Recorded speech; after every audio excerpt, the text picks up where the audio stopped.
there. I understand they're putting up stadia that is going to shock the world. I haven't seen them, but I've seen the pictures. Oh, Cool Boy is getting right now. This is the kind of stuff that the Cool Boy loves. You know? After the Formula 1 just in Bahrain, in Abu Dhabi. I saw pictures of Stadium 974. I thought you were going to tell us you saw the stadium when you're coming from Formula 1. No, I didn't go. I didn't go. I'm going this year. Okay, fine. So this stadium is made of containers. Which one?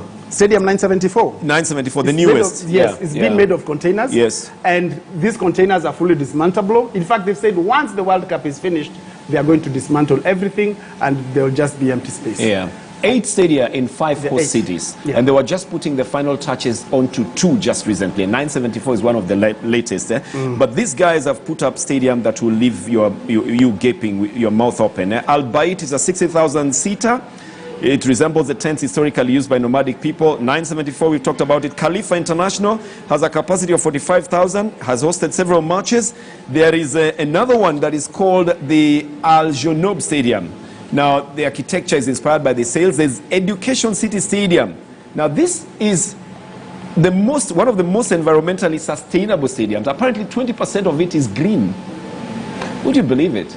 I like the fact that Qatar have had to pull all the stops to get this right in a different way, if you think about it, because the World Cup is in Qatar. It's in the Middle East. First time in the Arabic but they country. are pulling all the stops to make sure that you enjoy it. And look, we all know what happens when you go to Dubai, for example, when you see what happens there. So we'll all be waiting to see. These stadiums have air conditioning. Yes. You know? Yes, they are. They've got conditioning. It's just an incredible World Cup and a different World Cup. First World Cup held in the Middle East. First World Cup held in a Muslim country, if I'm not mistaken, like a proper Muslim country. So just to see how those things will take place, and such a small country. Yeah.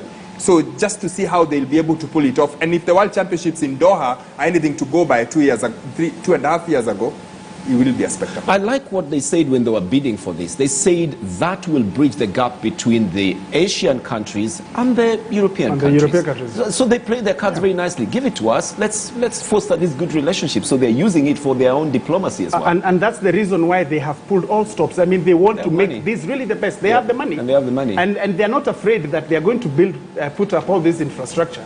And after the World Cup, then what will happen? They're not afraid to do that. They're willing to invest. Okay. They have loose money. They have a lot of loose change. Let's move to the joke of the day.